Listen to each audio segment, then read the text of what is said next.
Sherlock Holmes, The Ultimate Satyr Collection by Pennie Mae Cartawick. Produced and directed by Roger Rittner.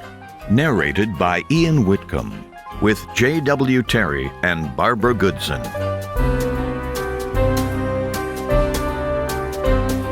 The Mystery of the Poisoned Tomb. The Mystery of the Faceless Bride. The Case of the Cracked Mirror.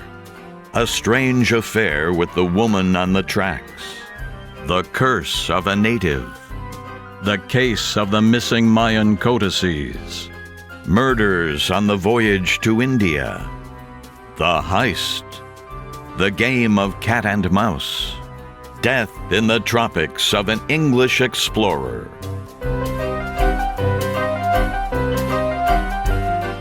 Sherlock Holmes, The Ultimate Satyr Collection.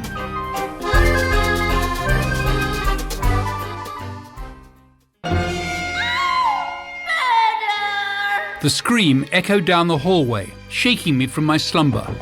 Someone was banging on the door, and Watson scrambled to open it. Evelyn Reed burst into the door. "There's been a murder!"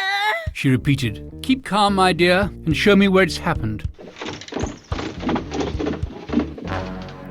The scene was grisly. The man lay face down in the hallway, with a large wound at the back of his head and the thick, dark blood spreading around him. I turned the man over and looked into the cold, empty gaze of Mr. Skiffins. We were interrupted by the deafening scream of Mrs. Skiffins as she came into the hall to mark the identity of her husband. She crashed to the floor, sobbing and pulling her hair. With my pistol in hand, I quietly made my way to the steps leading further into the chapel. I realized that these steps most likely led to the vaults where the faceless bride would be. It was then that I heard the bride's nails upon the stone wall, scratching, drawing closer and closer.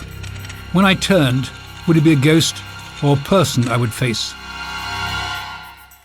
The bride's dress was torn and burnt. Her bare legs, starved needle points, staggered disjointedly. The veil hung low over her face. Her hands, the fingernails long and cracked, lifted up the veil. Her face! Even in the darkness I could see its ruin.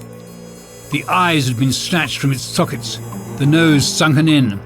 All that was left was the mouth, thin, melted lips parted to reveal brown, chipped teeth. A wheezing, gasping groan issued, and once more she raised her hands, intent on strangling me. "Help me, please."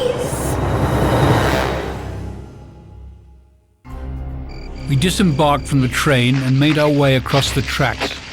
Briefly, I looked over my shoulder back at the halted train. It too was plunged into darkness. For a moment, a very unnerving moment, I half expected the lights to come back on and the train to suddenly start, crushing us all. We stumbled over the line, following the actors our bun had hired for this game. Someone had lit a lamp. Henry and Jane stood facing one another, arguing. "Oh, how could you, Henry?" She sobbed. "I know, Jane. That woman was nothing. Sarah was nothing." "Oh, Sarah, my sister?" Oh. They began to struggle. Henry's hands wrapped around her throat until she fell.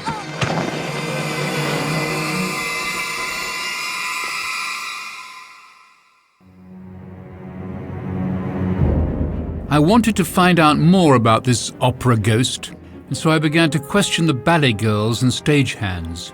There was one person in particular who knew a lot about the ghost. Joseph Bouquet had apparently seen him while working late one night.